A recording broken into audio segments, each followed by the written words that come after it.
Good morning. Today is Thursday, May 7th in the year 2020. And today we will be looking at Genesis chapter 11 and maybe a little bit further. This is the ending of the section I refer to as the Primeval Prologue. It is the part that deals with all of humanity. From this point on, or rather at the end of chapter 11, we begin focusing solely on the line of Abraham, and a definite shift in the narrative occurs. So today is the last of the big universal stories. So let us begin in chapter 11. Now the whole world had one language and a common speech. As men moved eastward, they found a plain in Shinar and settled there. They said to each other, "Come, let us make bricks and bake them thoroughly." They used brick instead of stone and tar for mortar. Then they said, "Come, let us build ourselves a city and a tower that reaches to the heavens, so that we may make a name for ourselves and not be scattered over the face of the earth."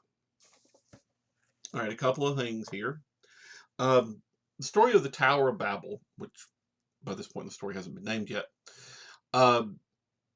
is in many ways a condemnation of Babylonian culture. Babylonian temples were ziggurats, a stepped pyramid, kind of like a wedding cake. The base, smaller, smaller, smaller, and on the top was supposed to be the place where the gods met Earth, the heavens. And that is where sacrifices were carried out, prayers offered, etc. What we believe is being described here is one of these ziggurats. Now, there is some parallelism going on, and we need to notice it as we go. The first one is what the humans say they are going to do. They say, "Let us gather together and build ourselves a city that reaches up to the heavens, so that we may make a name for ourselves and not be scattered." Okay, let us go up and build ourselves a city, make a name for ourselves so that we would not be scattered. In a minute, we'll see the parallels. The Lord came down to see the city and the tower the men were building. The Lord said, "If as one people speaking the same language they have begun to do this, then nothing they plan to do will be impossible for them. Come, let us go down, confuse their language, and they will not understand each other." So the Lord scattered them from there all over the earth, and they stopped building the city.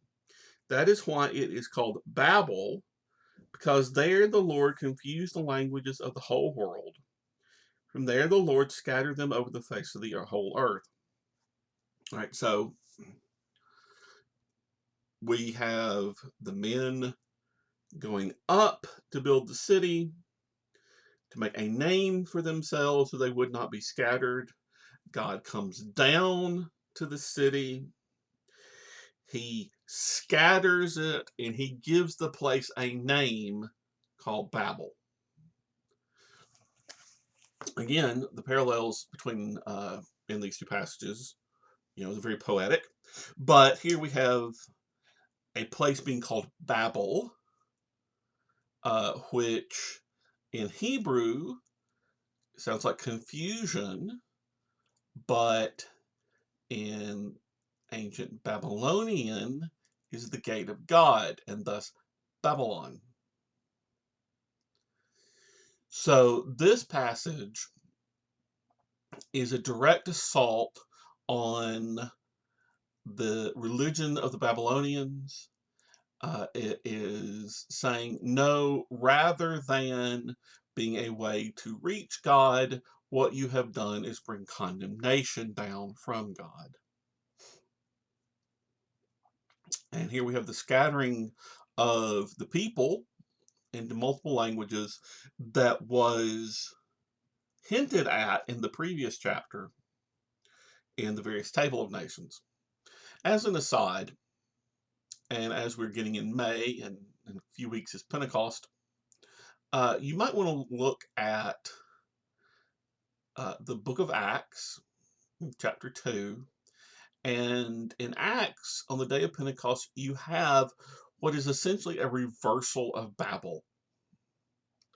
Rather than human beings meeting together to make a name for themselves and then being scattered and having divided languages, God comes down and unifies humanity by giving the apostles the ability to speak in every language.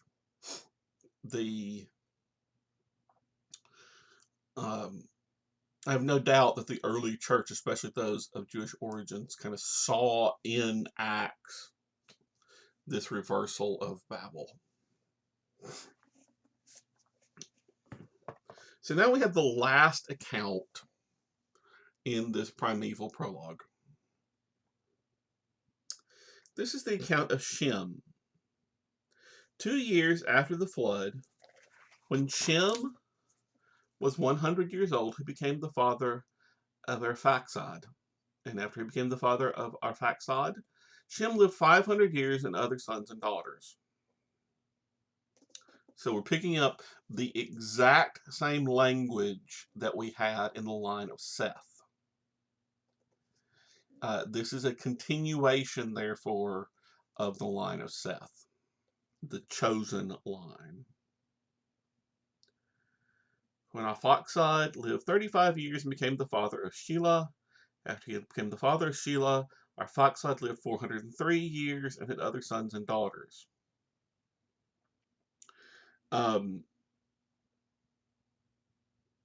Notice the years getting shorter. The depiction of ancient ancestors living a long time is fairly typical, not just in the ancient Near East, but in a lot of cultures. The idea is that in the earlier days, there was more life to be had. And as we progress, we diminish. This is a very interesting contrast between the ancient world and the modern one. In the modern world, we believe that progress is happening, that the future will be better than the past. That was not the way the ancients believed. The ancients believed the past was better than now, and that the world was simply becoming more and more corrupt. In the language of the Hebrew Bible, more and more fallen. Though that's not exactly how some of the other cultures would have said it. And this is an interesting juxtaposition. And it's something we need to keep in mind when we look at particularly prophecy in the Old Testament. The idea that the future is worse than now carries over into various kinds of apocalyptic literature. To the idea that things are going to get bad, bad, bad.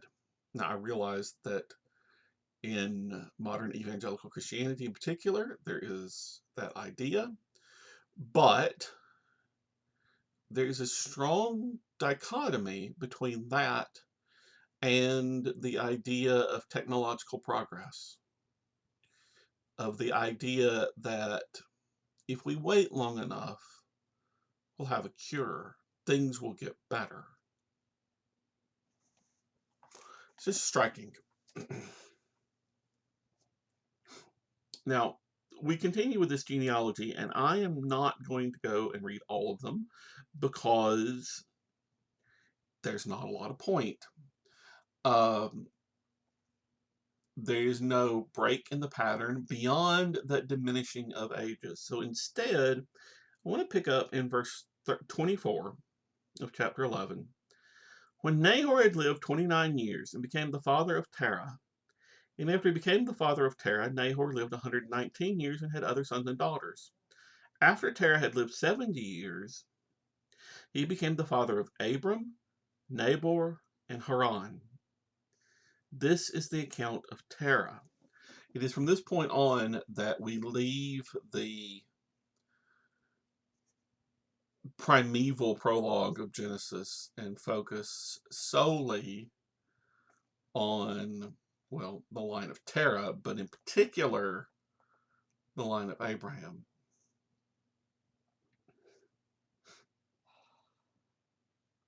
This is the account of Terah.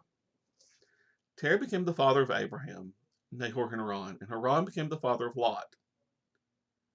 While his father Terah was still alive, Haran died in Ur of the Chaldeans, in the land of his birth. Abram and Nahor both married. The name of Abram's wife was Sarai. The name of Nahor's wife was Milcah, and she was the daughter of Haran. So he married his niece, the father of both Milcah and Isaac. Now Sarai was barren, and she had no children. Terah took his son Abram, his grandson Lot, son of Haran, and his daughter-in-law Sarai, the wife of his son Abram. Together they went out to Ur of the Chaldeans to go to Canaan. When they came to Haran, so he has a son who died named Haran, and they have come to a point that perhaps he has named Haran. They settled there. Terah lived 205 years and he died in Haran. Okay, so we have Ur of the Chaldeans on the Persian Gulf. The ruins of Ur are not on the Persian Gulf now, but that is because silt from the Tigris and Euphrates have moved the coast many miles. Ur was a port city. There is, of course, what we call the Fertile Crescent. It goes Tigris Euphrates, up and down into Palestine and into the Nile Valley. So they have gone from Ur, and they have gone north in the Tigris Euphrates River Valley to a point that is pretty much the apex of the crescent. And they have settled now at a place named after Terah's son, Haran. And in the fullness of time, he dies.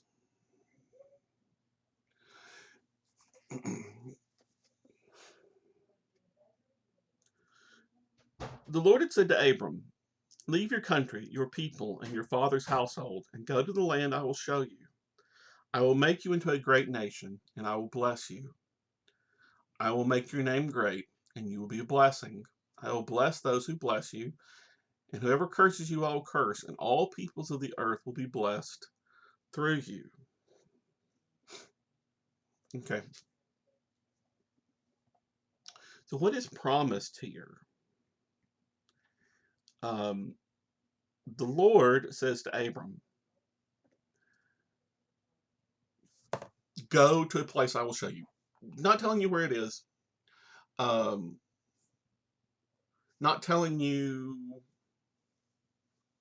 where you're going. Go. An act of faith. I require an act of faith on your part. Go. And if you go, I will make you into a great nation, and I will bless you. The idea of that he will have, okay, so he will have lots of children, make you into a great nation. I will make your name great, and I will bless you,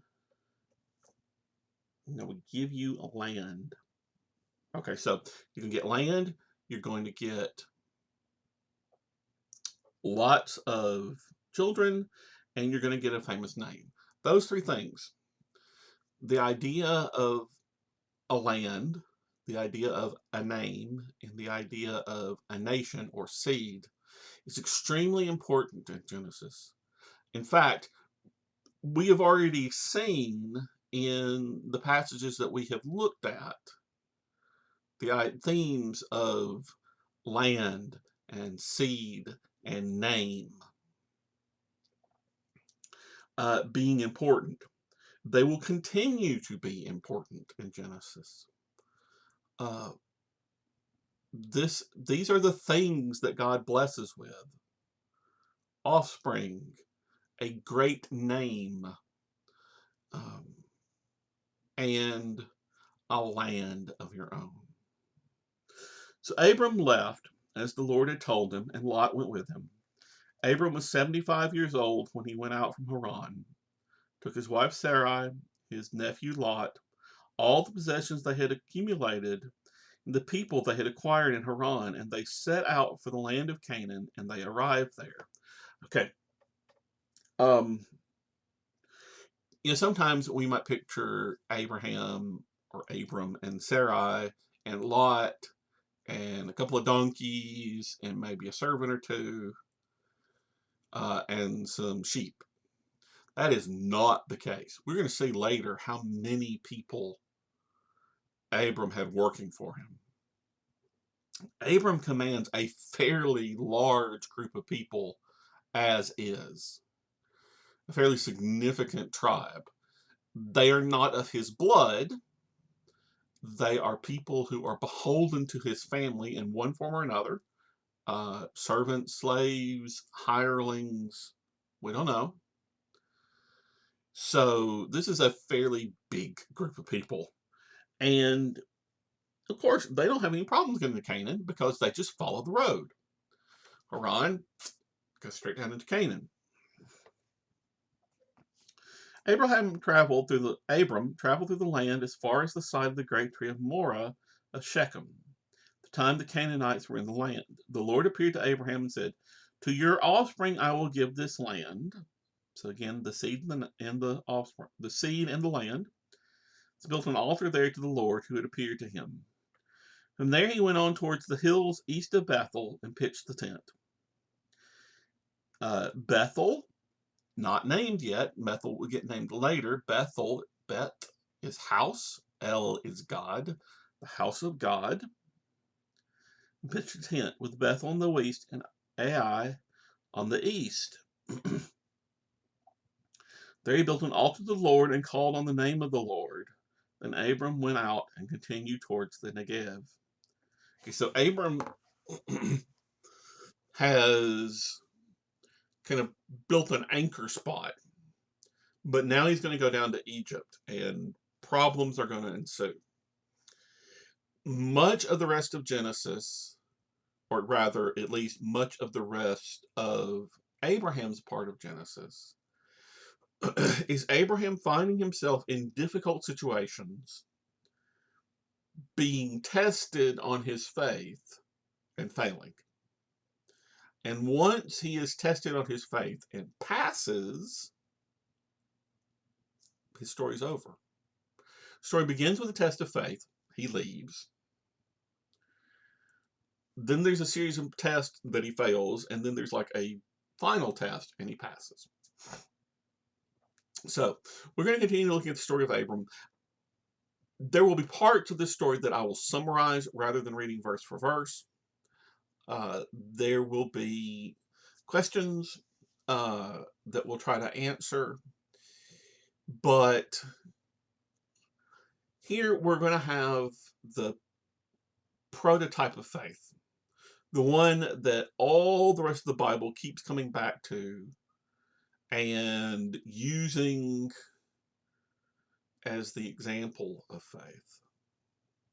And so we will think about how we are tested and how we pass or fail as we look at Abram's journey.